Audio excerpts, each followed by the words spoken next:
अस्सलाम वालेकुम, मेरा नाम रमशा सुल्तान है। प्रॉफिट सीरीज में आज हम नूह अलैहिस्सलाम का वाकया सुनेंगे।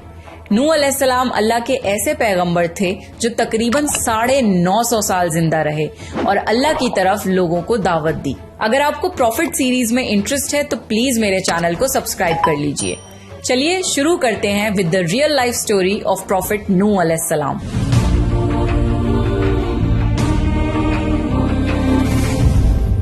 आदम अलैहिस्सलाम की वफात के तकरीबन 1000 साल बाद नूह अलैहिस्सलाम तशरीफ लाए।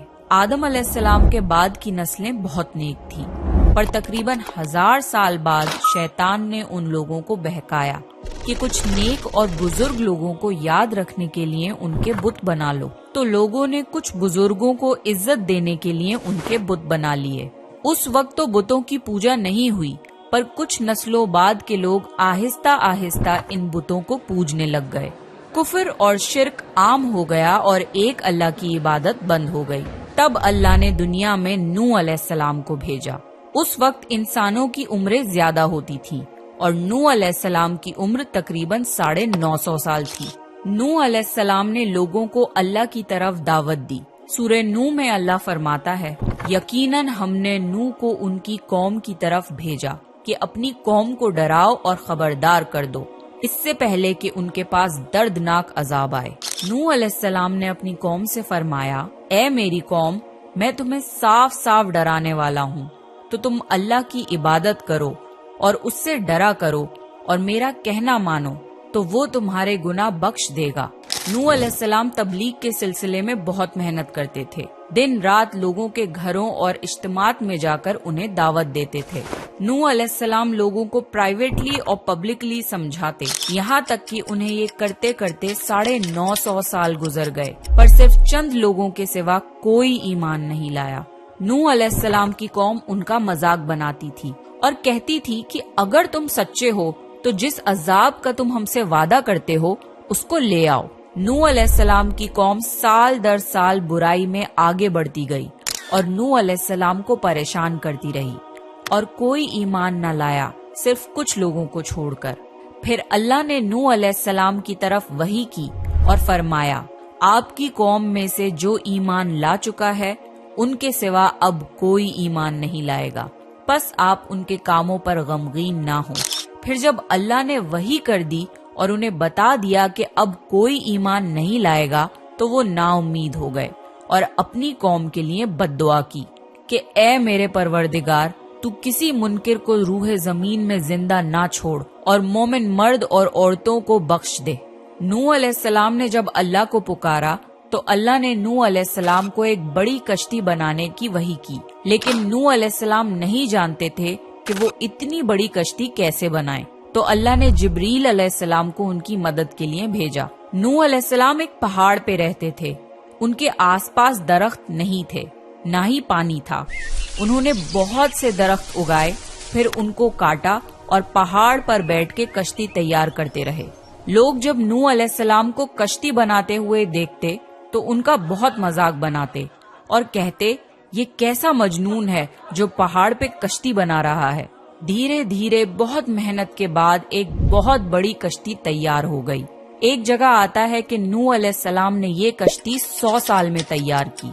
इस कश्ती की लंबाई 300 गज, ऊंचाई 30 गज और चौड़ाई 50 गज थी। एक अंदाजे के मुताबिक इस कश्ती की लंबाई 1 किलोमीटर से ज्यादा थी और गहराई 30 हाथ थी। ये कश्ती आम कश्तियों की तरह ऊपर से खुली हुई नहीं थी, बल्कि इसको जैसे नीचे से बंद किया गया था वैसे ही ऊपर से भी बंद किया गया था, ताकि ऊपर से जो बारिश बरसे वो उन्हें नुकसान ना दे। इस कश्ती के 3 फ्लोर्स थे और हर फ्लोर में एक दरवाजा था।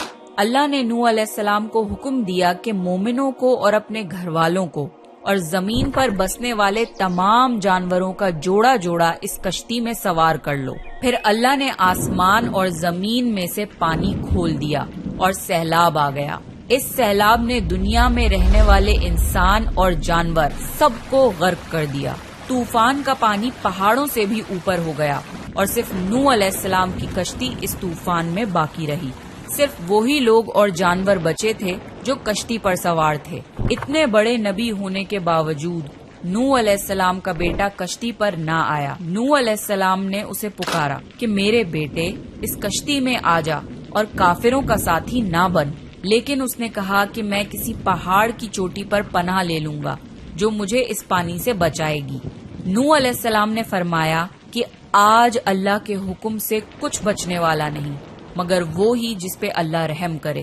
باپ اور بیٹے کے درمیان یہ گفتگو جاری تھی کہ ایک طوفانی موج نے ان کے بیٹے کو غرق کر دیا۔ جب نوح علیہ السلام کے سامنے ان کا بیٹا غرق ہو گیا تو ان کی آنکھوں میں آنسو آ گئے اور وہ پکار اٹھے، اور تو نے مجھ سے وعدہ کیا تھا کہ میرے گھر والوں کو نجات عطا فرمائے گا، اور تو تمام حاکموں میں سے بہتر حاکم ہے، لہٰذا یہ ناممکن ہے کہ تیرا وعدہ پورا نہ ہو۔ اللہ نے فرمایا، اے نوح، وہ تیرے اہل سے نہیں تھا کیونکہ وہ کافر تھا۔ کفر نسب کو ختم کر دیتا ہے۔ اللہ نے نوح علیہ السلام سے فرمایا کہ آپ ہرگز وہ چیز نہ مانگیں جس کا آپ کو علم نہیں۔ نوح علیہ السلام یہ بات سمجھ گئے اور فوراً اللہ سے توبہ کی۔ فرمایا، اے میرے پروردگار، میں تیری ہی پناہ چاہتا ہوں اس بات سے کہ تجھ سے وہ مانگوں جس کا مجھے علم نہیں۔ اگر تو مجھے نہ بخشے گا اور مجھ پر رحم نہ کرے گا تو میں خرابی والوں میں ہو جاؤں گا۔ کشتی نوح علیہ السلام اور ان کے ساتھیوں اور سارے جانوروں کی نسل کو لیے پانی کی تیز لہروں پر بلندی سے چل رہی تھی، مگر زمین پر موجود ہر چیز، انسان، جانور، پرندے غرق ہو چکے تھے۔ ان میں سے کوئی باقی نہیں بچا تھا، اگر کوئی بچا تھا تو وہ تھے کشتی والے۔ نوح علیہ السلام اور ان کے ساتھی 6 مہینے تک اس کشتی میں رہے۔ آخر اللہ کے حکم سے طوفان رک گیا۔ اللہ نے زمین کو حکم دیا کہ وہ پانی نگل جائے۔ زمین نے سارا پانی نگل لیا اور زمین خشک ہو گئی اور کشتی پہاڑ پر جا کر ٹھہر گئی۔ اب انہیں حکم ہوا کہ سلامتی کے ساتھ کشتی سے اتر آئیے، آپ سب پر برکت نازل ہوگی اور ان نسلوں پر بھی جو آپ سے پیدا ہوں گی۔ پھر صرف نوح علیہ السلام سے آگے کی نسل شروع ہوئی اور زمین میں ان کی اولاد کے علاوہ کسی اور کی نسل باقی نہ رہی۔ سارے جانوروں کی نسلیں بھی یہیں سے پھر سے پیدا ہوئیں۔ نوح علیہ السلام کے 3 بیٹے تھے، سام، حام اور یافز، جن سے دنیا کی نسل آگے بڑھی۔ سام کی اولاد گندمی رنگ کی تھی۔ عرب ممالک سیریا، فلسطین اور اسرائیل کے لوگ سام کی اولاد ہیں۔ حام کی اولاد کالی رنگت کی تھی۔ افریقہ، ایبوریجنل آسٹریلیا، انڈیا، ایجپٹ اور سوڈان کے لوگ حام کی اولاد ہیں۔ گوری رنگت کے لوگ یافز کی اولاد ہیں۔ چائنا، جاپان، کوریا اور یورپ کے لوگ یافز کی نسل ہیں۔ نوح علیہ السلام کا چوتھا بیٹا جو ایمان نہ لانے کی وجہ سے برباد کر دیا گیا تھا، اس کا نام کنان تھا اور اس سے کوئی نسل آگے نہیں بڑھی۔ قرآن میں اللہ نے فرمایا، اور ہمیں نوح نے پکارا تو دیکھ لو کہ ہم کیسی اچھی دعا قبول کرنے والے ہیں۔ ہم نے اسے اور اس کے فرما برداروں کو اس زبردست مصیبت سے بچا لیا اور اس کی اولاد ہم نے باقی رہنے والی بنا دی۔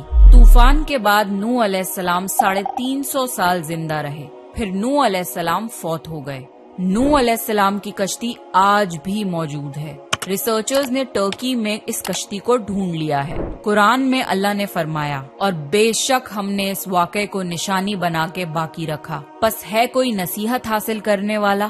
لوگ سٹوریز کو تو ڈینائی کر سکتے ہیں پر ایویڈنسز کو ڈینائی نہیں کر سکتے۔ نوح علیہ السلام کی یہ کشتی ایک بہت بڑا ایویڈنس ہے اس پورے واقعے کا۔ تو یہ تھا نوح علیہ السلام کا بہترین واقعہ۔ نیکسٹ آپ کون سے پروفٹ کی سٹوری سننا چاہتے ہیں پلیز کامنٹ کر کے بتائیے، اور اگر آپ کو پروفٹ سیریز میں انٹرسٹ ہے تو پلیز میرے چینل کو سبسکرائب کر لیجئے۔ دس از می رمشا سلطان سائننگ